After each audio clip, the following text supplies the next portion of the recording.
अनुभव शेअर करायचा होता. चालेल का? केला आत्ता वेळ आहे का? हा, आहे ना वेळ, बोला ना. ते मी मागे बघा एकदा सातारा जिल्ह्यातून फोन केला होता दत्त महाराजांबद्दल. हा हा हा हा बोला हां, बोला, हा तर हा. बोला तर ताई, ते हा. मला खूप दिवस झाले करायचंय, पण ते काय कामाचं ह्या वेळेला जेवणाची गडबड असते, हो राहूनच हो, जायचं. बरोबर. मग ते मला अजून अनुभव शेअर करायचा होता.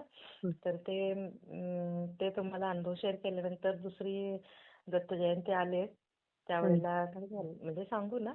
सांगा सांगा सांगा ना. हां. हं, तर दुसऱ्या दिवशी सकाळी म्हणजे दत्त जयंतीच्या आदल्या दिवशी हा मी यांना म्हणजे मिस्टरांना नाश्ता वगैरे दिला हा आणि ते थोडंसं थंडीत वातासारखा त्रास होतो म्हणून हा. बेडवर बसले. बसल्या ठिकाणीच मला असं स्वप्न पडलं. बरं, म्हणजे हा. आता माझा मुलगा आहे 24-25 वर्षाचा. अच्छा. असं स्वप्न पडलं की तो एक 1.5-2 वर्षाचा आहे आणि खेळायला कुठेतरी गेला आणि मी त्याला अच्छा. शोधायला गेले. आणि स्वप्नात असं गेले की मी असं विचारते, "बाबा तुम्हाला माझा मुलगा दिसला का?" तर अच्छा, हा. ते बाबा असे दाढी-बिडी वाढवून ध्यानस्थ असे बसल्यासारखं दिसले. मला हं. म्हटले, "आत बघा."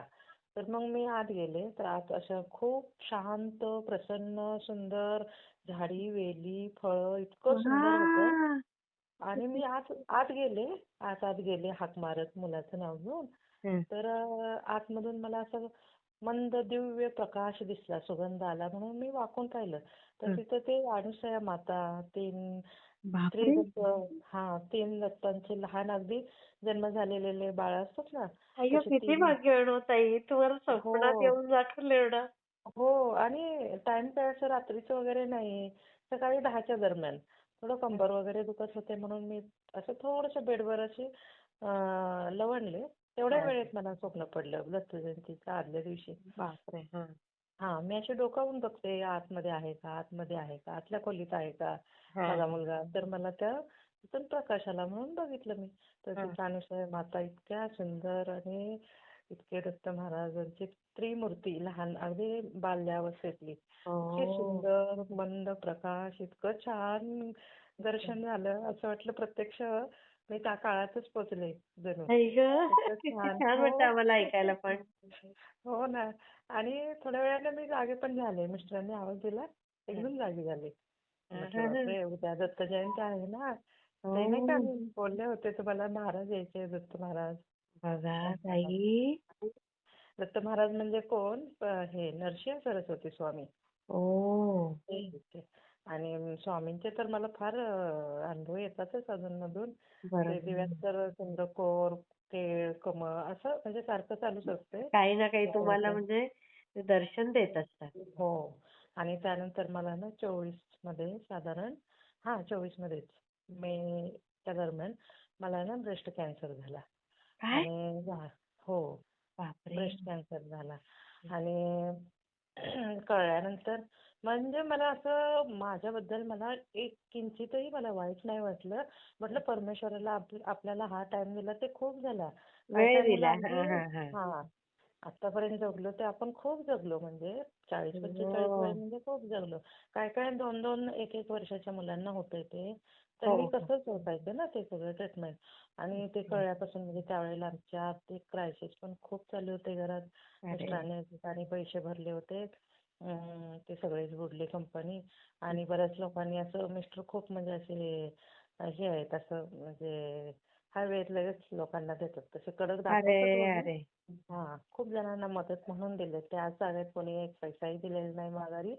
हं. आणि अशामुळं खूप आणि त्यातच अडकत घरातील जातात ना मग ते. बरोबर. हो, खूप अडकत गेले. हं, आणि नंतर मग वरच्या फ्लोअरचं घराचं काम काढलेलं. त्यात हं. पण ते आम्हाला बिल्डरने पैसे म्हणजे बुडवले आमचे काम नीट केले नाही. मग परत दुसरं काम करून घेतलं जास्त पैसे देऊन. अरे, अरे. म्हणजे खूप आणि त्यातच मला हा कॅन्सर कळल्यापासून मग कोणालाच घरात झोप येत नव्हती. पण मला माझं काहीच वाईट वाटलं नव्हतं ताई, की हं, मला माहीत आहे. फक्त मुलांचं तेवढं मला असं वाटायचं, की हं. मुलांचं कसं व्हायचं आपल्यानंतर कोण त्यांना विचारणार? बरोबर, बरोबर. लग्न व्हायची, शिक्षण चालू आहे तसं. आणि मग काय झालं ज्या दिवशी माझं ऑपरेशन होतं पहाटे, मला तेव्हा महिनाभर मला, मिस्टरांना, मुलांना कोणालाच झोप येत नव्हती, की आता कसं व्हायचं पुढचं? आई बरं गं! घराजवळ काही नव्हतं, घेतली तरी त्यातून आपण व्यवस्थित सक्सेस बाहेर पडू न पडू, घरातही कोणी मदतीला नव्हतं. बाई गं. त्याच्यामुळे आणि पण ऑपरेशनच्या दिवशी पहाटे मला त्या महिनाभरात झोप लागली नाही. हं, पहाटे 5 पावणे 5ला 1-2च मिनिटं बघा हं. झोप लागली त्या महिनाभरात. आणि तेवढ्या वेळेस माझ्या उशाला स्वामी बसलेल्याचं मला जाणवलं. हां, हां, असं हां. वाटलं की डोकं मांडीवर घेऊन स्वामी हात फिरवतात आई डोक्यावरून. गं! हो, असं जाणवलं मॅडम मला. आणि मग मी बिनधास्त गेले. तर जे मला ऑपरेशन थिएटरमध्ये नेणारे जे कर्मचारी होते, ते पण स्वामी सेवेतलेच. तर हं. मी ते अगदी ऑपरेशनचा आपण ते कोट घालतो ना, हां, हां, हां. त्यावेळेला माझ्या तोंडातून आलं, "स्वामी, हं. चला आता मी जाते बेडवर." तर त्याने ऐकलं. तुम्ही पण म्हटल्या, "ताई स्वामी सेवा करता का?" म्हटलं, "नाही, हां, मी सेवा वगैरे काही करत नाही. पण असं आठवल तेव्हा मी हां, हां. नामस्मरण करत असते मनातल्या मनात. हां, वेगळी सेवा असं काही करत नाही." हां, हां. "तिला घाबरू नका, होईल सगळं." नाही म्हटलं, "मी घाबरत नाही. स्वामी आहेत म्हटल्यावर मला काय घाबरायचंय." हां, हां, हां, हां. हो. आणि त्या दरम्यान ते येत होते ना नरसिंह सरस्वती स्वामी महाराज म्हणजे दत्त महाराज. त्या दरम्यान खूप अशा घटना घडल्या हो. हं. म्हटलं हे काय आहे सगळं म्हणजे ह्या आत्ताच्या युगात हे असं होऊ शकतं. हे माझं मलाच कधी-कधी आश्चर्य वाटायचं बरं का. हो, हो, हो. हं, हां, हं, हं. कारण त्या दरम्यान मी असंच सहज आमच्या टेरेसवरती एका छोटी हाताने बनवलेली कुंडी होती. त्यात ते बेलाचं मी झाड लावलेलं तिथं कधी-कधी त्याचंही पूजन करायचे. तर एक दिवशी अशीच 2 नवनाथातले 2 मुलं म्हणजे हां, ते हां. नवनाथमधले एक साधारण 9, 10, 11 वर्षाची असतील. हं, आणि हं. मी असंच मनात घुरकत होते. म्हणजे मी कधी-कधी मुलीला म्हणायचे, मिस्टरांना फारसा विश्वास नाही, चिडतात म्हणून मी काही त्यांच्याशी शेअर नाही करायचं. मग मुलीला म्हटलं, "अगं खूप दिवस झाले ते बाबाच आले नाहीत." तर हं. तोपर्यंत दारात आवाज आला, "मावशी, मावशी, मावशी, अय्या! मावशी." ओम नमः शिवाय, ओम नमः शिवाय. म्हटलं, "बाई कोण आहे?" तर ते 2 नाथ होते. म्हटले, "मावशी मला काही नको, ₹11 द्या." बरं हां, म्हटलं. मग दिले. म्हटलं, "अहो तुम्हाला काय नको?" म्हणले, "काही नको, ₹11 द्या हं. आणि आम्ही येतो." म्हटले. आणि गेले ते. अगदी नवनाथच म्हणजे नवनाथ साधारण बापरे! 9-10 वर्षाचे असतील. हां, हां. 2 होते 2च. दोघंच होते मुलं. हां, हां. कपडे-बिपडे सगळे तसेच.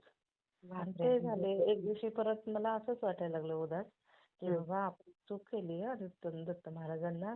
हं. तर ते मुलं एक दिवशी चिडले होते तुम्हाला बोलले होते ना. हो, हो, हो. आणि मग मी म्हटलं, महाराज तुमचा अपमान होतोय तर नका येऊ." हं, त्यानंतर ते नाही आले ना तुम्हाला म्हटलं मी. आणि हं. मला ते सारखं मनात लागत होतं. सारखंच मनात असं वाटायचं मी खूप मोठी चूक केली. देव आले होते पण मला किंमत कळली नाही. हां, आणि हां, मी हां. हेच बोलले त्यावेळच्या परिस्थितीनुसार. हां, हं. आणि मग असं मी बसले होते मे महिन्यात दुपारच्या वेळेस 12च्या दरम्यान असेल. तर एक असा तरुण पूर्ण केशरी कपडे घातलेले हं, आले. आणि मावशी, मावशी असं 15-20 मिनिटं ऐकायला आलं. पण आमचं घर अगदीच रोडला आहे ना. मला हं, कसं हं, हं. वाटलं की उन्हाळ्याची सुट्टी आहे. कोणीतरी मुलं वगैरे खेळत असतील बाहेर, कोण कोणाला हाक मारत असेल. शेवटी बरोबर. आलेले असतात रिलेटिव्हज. हं. पण परत म्हटलं इतका वेळ आपल्या दाराच्या तिथंच कसा आवाज येतोय म्हणून मी बाहेर जाऊन पाहिलं. तर हां. तेच होते. ते म्हणजे असे केशरी लुंगी, शर्ट, टोपी असे आणि तरुण गोरेपान होते. तर अय्या! त्यांनी सांगितलं त्यांनी म्हटलं काय हं. की ताई तुम्ही तुमचा ना मुलाचा प्रश्न पुढच्या वर्षी सुटणार आहे. मे महिन्यात सांगितलं होतं. अगो तर बाई! त्यावेळेला माझा मुलगा MCSला होता, शिकत होता फर्स्ट इयरला. हं. आणि म्हटलं पण अहो म्हटलं तर म्हटले नाही आणि तुम्हाला साईबाबा बोलवणार आहेत. तर मी त्यांना म्हटलं माझी काही भक्ती नाहीये साईबाबांना म्हणजे मी जास्त काही मानत नाही. हं. मी फक्त मानते महादेव आणि दत्त स्वामी यांनाच. एवढं हं. काही माझी काही अटॅचमेंट नाही. आणि नाही म्हटले, "बघा तुम्हाला बोलवून घेणार आहेत स्वामी." अय्या! आणि एकदम हो. हे स्वामी नाही ते आपले साईबाबा. हां, हां. म्हटलं, "अहो ते खूप लांब आहे आमच्यापासून. आम्ही कशाला जातोय तिकडे."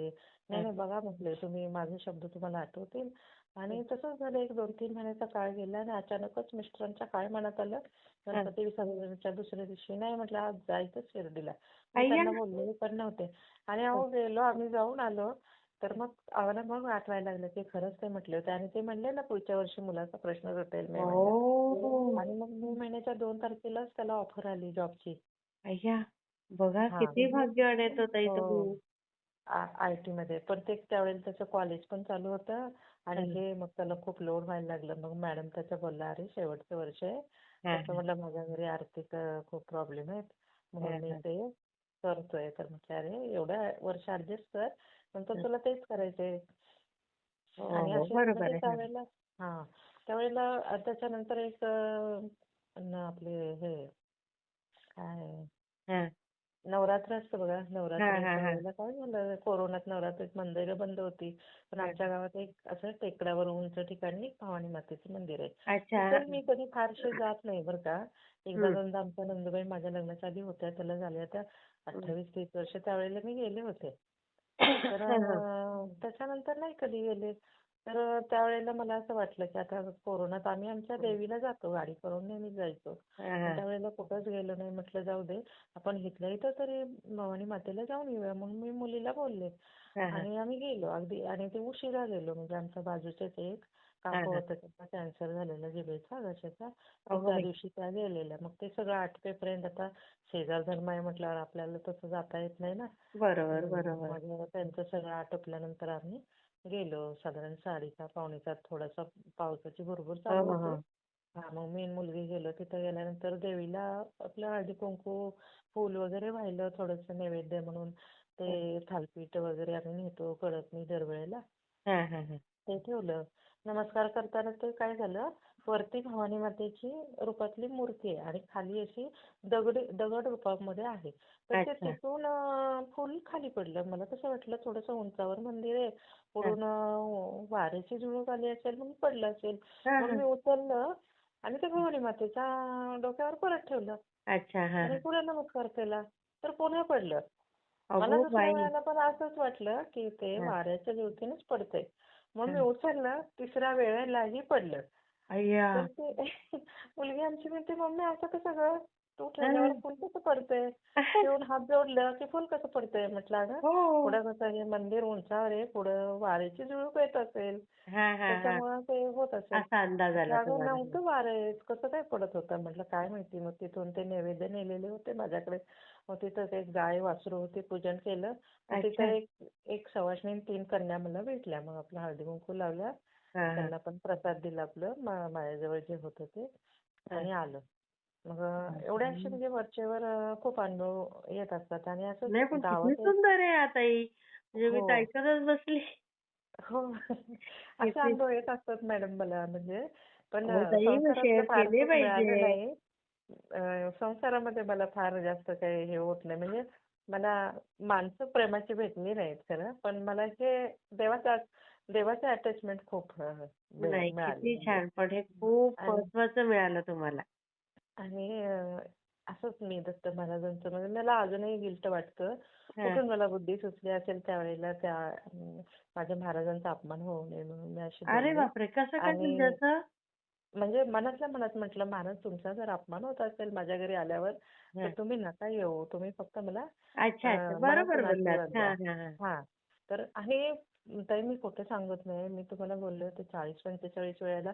जसं काय आपण आवाज देतोय आपल्या बाळाला आणि बाळ पुढे हजर. असं प्रत्येक वेळेला व्हायचं ते नरसिंह सरस्वती स्वामी. बापरे! असं कितीतरी वेळा झाले. मग त्याच्यानंतर ते एक वेळ असं आमच्या दोघांचं थोडंसं हे झाल्यानंतर हां, हां. त्यांनी मला खुणवलं, की "नाही बाहेर जायचं, असं आत जा." असं खुणवलं ना. ते मला हां. एवढं वाईट वाटलं. मी आत गेले आणि बऱ्याच वेळेला मी असं हाक मारली, की ते दारातच. असं वाटायचं ते म्हणजे आजूबाजूलाच 2-3 फुटाच्या अंतरावरच उभे राहिलेत का, की मी आवाज दिल्यावर त्यांना कळतंय आणि दारात उभे राहतात. तर अय्या! ते नेहमी यायचे, डाव्या हातात काठी, उजव्या हाताचा आशीर्वादाला, डाव्या हातात त्यांच्या हातात केशरी झोळी आणि हां. कपडे पांढरे. आणि ते बघा ते नरसिंह सरस्वती स्वामीच होते. त्यांचं एवढं दिव्य चेहऱ्यावर तेज होतं ना, काय सांगू. एवढं हं. वयस्कर बाबांच्या रूपात यायचे. 70-72च्या वयात हो, यायचे. किती छान ताई अनुभव हो. तुमचे. आणि हो, आणि मग मला ते तसं वाटायचं ना, सारखं गिल्ट. म्हटलं, "महाराज तुम्हीच असाल का? तर मला काहीतरी खाऊन द्या." मग हां, हां, त्यावेळेस हां. आमचं खालचं घर होतं, वरचं काही ओपनच होतं टेरेस. तर मला टेरेसवरती छोटासा उंबर आलेला. तर तो नंतर आम्ही बांधकाम केलं. तिथं हां, थोडासा एक रूम काढला. हां. त्यावेळेला ते गेलं उन्हाळ्यात, पण पाणी कमी पडायचं प्रॉब्लेममध्ये 5 दिवस काही हो, घालता हो, यायचं हो. नाही. मग ते जास्त कडाक्याचं ऊन आलं की ते छोटंसं असल्यामुळे ते हां, रोप मरून गेलं. हां, मग हां. नंतर दारात आलं. जिथं महाराज येऊन उभे राहायचे ना, तिथे यायचं. तर हं, त्याही वेळेला ते बांधकामाच्या वेळेला ते कामगार लोकं हं. खोऱ्याने वढतात ना ते सगळं सामान. बरोबर. त्यावेळेला तो गेला. आणि त्याच्यानंतर परत मी कॅन्सरमधनं बरी झाले, सगळं झालं. आणि पाय घसरून बाथरूममधून पडल्यानंतर परत डॉक्टर म्हटले थोडं चाला म्हणून. मग हे म्हणायचं तुला आवडतं ना दत्त महाराजांच्या मंदिरात जायला, तर तू जात जा आपलं रोज. मग मी गेले, 8-15 दिवस गेले. तर तिथे गेल्यानंतर मी म्हटलं होतं महाराजांना की महाराज माझ्याकडून खूप मोठी चूक झाली भावनेच्या भरात. तुमच्या अपमानासाठी मी बोलले हो, पण खरंच सांगा तुम्ही जर असाल तर मला खून द्या महाराज. तर मी खून गेल्यानंतर ठेवायचे डोक्यावर, आणि ज्या वेळेला मी नमस्कार करायला वाकेल ते फुल बरोबर माझ्या डोक्यावर पडायचं. तर मी असं कसं व्हायचं, असं कसं होतंय. आणि काय झालं आता परत तिसऱ्यांदा आता आणि उंबर आलाय, इतका छान आलाय, डेरेदार असं ओट्याच्या बाजूला आणि साईडला आलाय. अरे खूप वा. छान आलंय. हो ना. असं म्हणजे मी बोलले होते ना महाराजांना, महाराज खरंच तुम्हीच होता का? का तुम्ही सामान्य माणूस होता, म्हणजे तुमच्यासारखा चेहरा असल्यासारखं. तर मग मला काहीतरी खून द्या, खून द्या. तर ते आता मला इतका सुंदर छान डेरेदार दारात उंबर आलंय. खूप असं विस्तेदार मस्त आलंय उंबर. ते मी आपले आता ते स्वामींचं 11 गुरुवार हे ते गुरुवारी आपली पूजा करते मला जमेल तशी. पण अशी काही विशेष सेवा होते नाही होती असं जसं जमल तसे करत असते. करतेच असं काही नाही गॅरंटी ना. निदान मनातल्या मनात नामस्मरण स्वयंपाक करताना तुमचे रोजचे सगळे व्हिडिओ रोज स्वयंपाक करताना चालूच असतात माझे ते ऐकणं. ते मला खूप दिवस झाले तुम्हाला शेअर करायचं होतं. अरे मग करायचा होता ना ताई, किती सुंदर अनुभव आहेत तुमचे. हो. खूप दिवस झाले ते आमचं ते जेवणाचं टायमिंग आणि ते एक असतं हा ना. हा, मग ते दुपारी कसं वगैरे करायचा, म्हणजे हां प्रयत्न करून बघायचा दुपारी. आज तर मी दुपारचं कसं भरपूर आता घेतले तुम्ही दुपारी अनुभव, होय म्हणून का? आता कसं आता आज 10ला बरोबर बंद करणार आहे. हां, हां. कारण ते थकायला होऊन चालेल. जातं सारखं फोनवर बोलणं हो पण. ना, हो ना. आणि घरातलं पण जबाबदारी खूप हो, असतात ना लेडीजला. असतातच. म्हणूनच मग म्हटलं तुम्हाला शाळा आणि सगळ्या जबाबदारी कशा पार पाडता, आणि आपण दुपारी वगैरे एरवी एनी टाईम म्हणजे डिस्टर्ब हां. करणं बरोबर नाही. नाही, नाही, नाही, नाही. आणि कसं मी दुपारी हां, एवढी झोपतेच असं नाही. पण हां, कधी हां. थकून गेली किंवा काही आता हां, ऑफिसची ते कामं आहे. आहेत. हो, जावं लागते मला अजून शरीराचं कामं मध्ये-मध्ये असतात. ऑफिसला. तेच ना. कामं हं. पण असतात ना, म्हणून मग ते नाही हं, केलं. हं. तर असे वरचे वर तसे खूप अनुभव येत असतात. हो, स्वामी हो. महाराजांचे पण खूप आले. आणि स्वामी महाराजांना पण आता परत दुसऱ्यांदा मुलांना जॉइन करायचं होतं. म्हणजे त्याचं हं. कंप्लीट झालं मुलं एज्युकेशन. करतात का हो ताई स्वामींचं काही तुमचे? नाही, नाही मुलं नाहीत करत. नाही, मुलं त्यांना नाही. एक तरी मुलगा जप तरी करायला लावायचं ताई. हां, म्हणजे मी नामस्मरण. सांगत असते त्यांना, हं, की हं. तुम्ही करत जा म्हणून. पण ते आता ते एवढं म्हणजे नाही करत. फक्त म्हणतात ठीक आहे तुला वाटतंय ना आम्ही नमस्कार करतो फोटोला, ठीक आहे, ठीक मूर्तीला. आहे. हां, एवढं एवढं केलं तरी करतात. खूप पण आहे. हं. हां, एवढंच आणि करतात तुमची जास्त. तब्येत कशी आहे मग आता? हां, माझं ते कॅन्सर झालं तर ते पायाचा फक्त प्रॉब्लेम झालाय मला ते गुडघ्याचा. पडले ना ते तिथं जरा झालाय वय प्रॉब्लेम किती आहे मला. तुमचं? माझं आता 46 चालू आहे. काय हो एवढ्या कमी वयात? हो ना. आता 2 टेन्शन नाही वर्ष घ्यायचं झाले. ताई. नाही टेन्शनचं तशीच परिस्थिती होती हो मॅडम. ते काय हं, हं, हं. मिस्टरांचं सगळं ते झालं आणि मग चिडाचिडी व्हायची माझी त्यांच्यावर, त्यांची माझ्यावर. ते बरोबर. हं. आणि हां, त्याच्यामुळं ते आता काय कोणालाही नव्हतं आमच्या अगोदर हिस्ट्रीमध्ये. पण हं, ते आता हं. झालं. काय ते झालं, पण स्वामी महाराजांच्या बरोबर. केअर आशीर्वादानं केलं बघा ना ते सगळं स्वामींनी. क्युअर झालं बघा. आता माझ्या बरोबरच्या बाकीच्या लेडीज आहेत ना, तर त्यांना बऱ्याच जणांना पुन्हा पुन्हा झाले. पण हां. नशिबानं आपलं स्वामींच्या आशीर्वादानं आपण हो. तरी व्यवस्थित आहोत. नाही, नाही. ते तारक मंत्राचं तीर्थ वगैरे करत हो, जा. हो, हो. तुम्ही घ्या, करते, करते. सगळ्यांना द्या घरात. हो, करते, करते. हां, श्री आणि स्वामी आता समर्थ. मिस्टरांना पण एवढी आवड लागली आहे ते देवाची काय म्हणजे म्हणता? अरे वाह! हो. म्हणजे हं. आर्मीवाले आहेत. सगळं हां. टाईम टू टाईम लागायचं. त्यामुळे तर ते जेवणाचा वेळ आणि आपले अनुभव शेअर करायची वेळ एकच हो, असल्यामुळे मला हो, जमायचं हो. नाही. पण आता ते पण स्वतः खूप म्हणजे पांडुरंगाचं करतात, आणि माझे आई-वडील पण खूप पांडुरंग भक्त नाही, वारकरी नाही. ना. आता ज्यांना असं आता शक्य हं. होत नाही ना रात्रीच्या वेळेला, हां, हां, हां. कधीतरी असं दुपारी, संध्याकाळी किंवा सकाळी असं करून ठेवायचं मिस कॉल. म्हणजे मी हो माझ्या ना? सोयीने मग दिवसा करून टाकते. ज्यांचे दिवसा आलेले आहेत ना, हो, त्यांना मग हो, मी हो. दिवसाच फोन करून करण्याचा प्रयत्न करते असं. हां, हां. बरं, बरं. चालेल, हां, चालेल. श्री स्वामी पण आता समर्थ. हां, श्री स्वामी समर्थ. हां, थँक यू हां मॅडम. हां, हां, श्री हां, स्वामी समर्थ. हां.